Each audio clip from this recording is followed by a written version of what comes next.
Now student, हम ये देखते हैं कि वेक्टर को स्केलर से मल्टीप्लाई करें तो उसमें क्या चेंजेस आती हैं।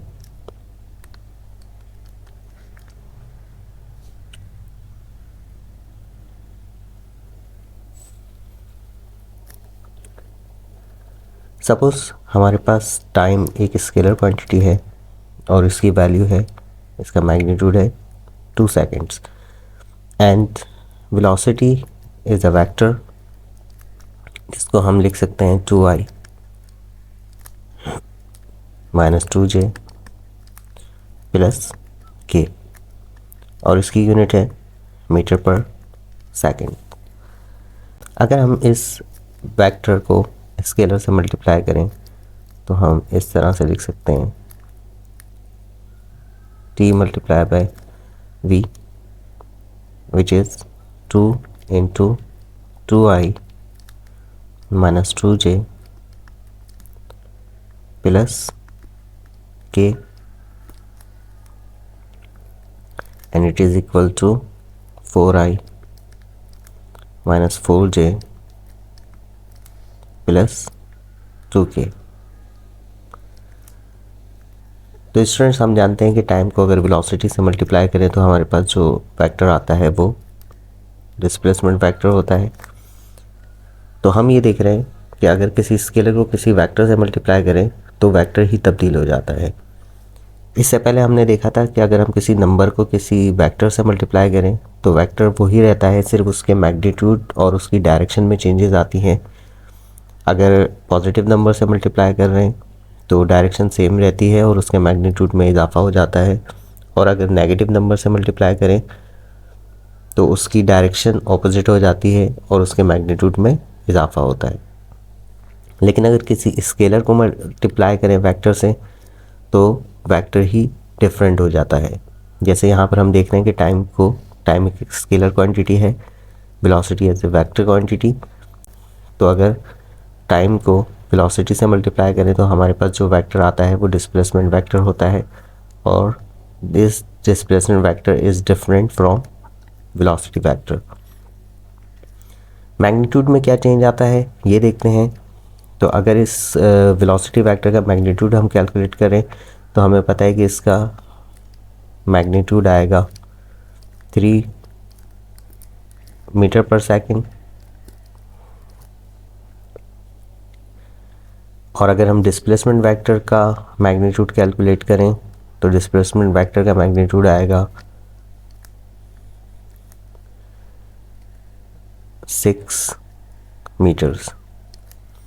क्योंकि ये इन वेक्टर्स के हम मैग्नीट्यूड ऑलरेडी कैलकुलेट कर चुके हैं तो हमें दोबारा कैलकुलेट करने की ज़रूरत नहीं। तो हम ये देखेंगे कि अगर ये वेलोसिटी वेक्टर है तो स्केलर क्वांटिटी से मल्टीप्लाई होने के बाद जो आपके पास नया वेक्टर आएगा उसके मैग्नीट्यूड में इजाफा होगा, और डायरेक्शन क्या रहेगी, सेम डायरेक्शन रहेगी क्योंकि हम पॉजिटिव नंबर से मल्टीप्लाई कर रहे हैं।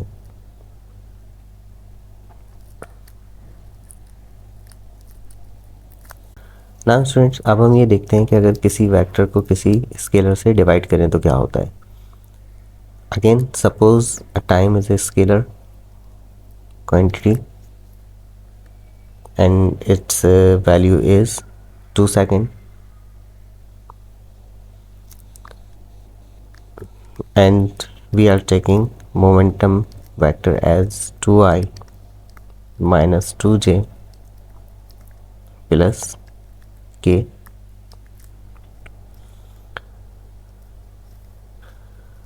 तो अगर हम मोमेंटम वेक्टर को टाइम से डिवाइड करें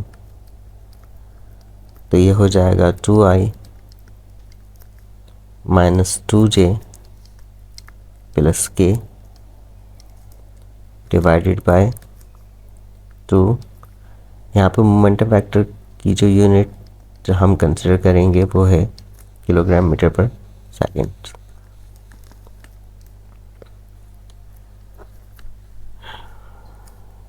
now momentum vector divide by time is actually force, और यहाँ एलसीएम ब्रेक करके लिखेंगे तो 2 divide by 2i minus 2 divide by 2j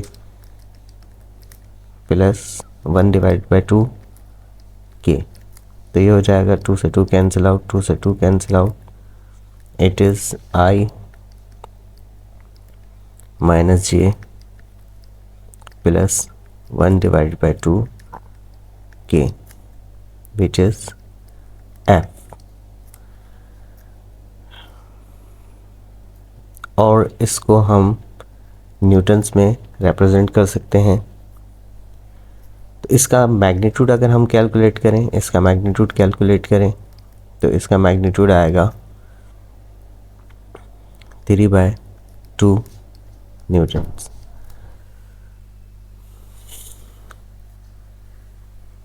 तो स्टूडेंट्स अगर हम देखें तो मोमेंटम वेक्टर का मैग्नीट्यूड, इसका मैग्नीट्यूड ऑलरेडी हम कैलकुलेट कर चुके हैं वेक्टर का। This vector 2i minus 2j plus k, इसको हमने वेलोसिटी वेक्टर सपोज करके इसका मैग्नीट्यूड कैलकुलेट किया हुआ है। तो हम ये देखेंगे कि डिवाइड करने के ऊपर मैग्नीट्यूड हाफ हो गया है, 2 से डिवाइड करने पर मैग्नीट्यूड हाफ हो गया है।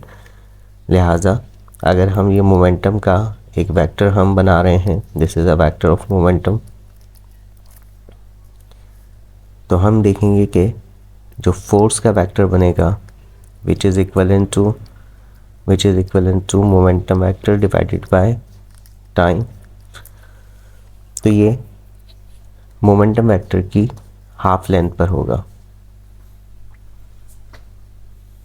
नाउ स्टूडेंट्स अब हम ये देखते हैं कि किसी वेक्टर को स्केलर से मल्टीप्लाई करें तो हम किन रूल्स के तहत उसे मल्टीप्लाई करते हैं। उसमें पहला रूल है commutative law of multiplication. Commutative law of multiplication ये कहता है कि अगर वेक्टर को लेफ़्ट से किसी स्केलर से मल्टीप्लाई करें या राइट से किसी स्केलर से मल्टीप्लाई करें तो जवाब सेम आएगा, the result is same. For example अगर हम एक स्केलर लें टाइम और एक वेलोसिटी वेक्टर लें 2i minus 2j plus k, तो मैं इस स्केलर 2 को लेफ़्ट से मल्टीप्लाई करूं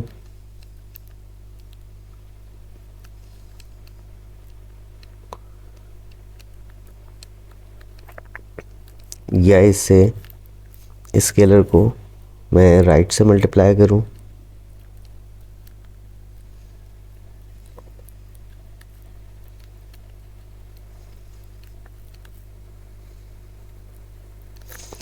आंसर इज सेम। यानी दोनों सूरतों में हमारे पास आंसर आएगा 4i minus 4j plus 2k। हम अगर राइट से मल्टीप्लाई करें तो भी यही रिज़ल्ट आएगा 4i minus 4j plus 2k। Second law है एसोसिएटिव लॉ ऑफ मल्टीप्लिकेशन।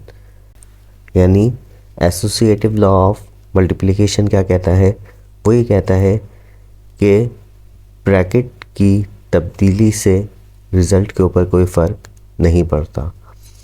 यानी अगर हम दो स्केलर्स को मल्टीप्लाई कर रहे हैं तो हम पहले एक स्केलर से वेक्टर को मल्टीप्लाई करें और दूसरे स्केलर को बाद में उसके रिज़ल्ट से मल्टीप्लाई करें, या पहले दोनों स्केलर्स को मल्टीप्लाई करें और फिर बाद में वेक्टर से मल्टीप्लाई करें, तो दोनों में कोई फ़र्क नहीं आएगा, दोनों का रिज़ल्ट सेम रहेगा। तीसरा हमारे पास लॉ है डिस्ट्रीब्यूटिव लॉ ऑफ मल्टीप्लिकेशन। यानी हम स्केलर्स को पहले ऐड करें और फिर वेक्टर से मल्टीप्लाई करें, या स्केलर्स को वेक्टर से मल्टीप्लाई पहले कर लें और बाद में उनके रिज़ल्ट्स को ऐड करें, दोनों सूरतों में आंसर पे कोई फ़र्क नहीं आएगा। This is called distributive law of multiplication. तो स्टूडेंट्स आज के लेक्चर को हम यहीं तक रखते हैं, मिलते हैं नेक्स्ट वीडियो में।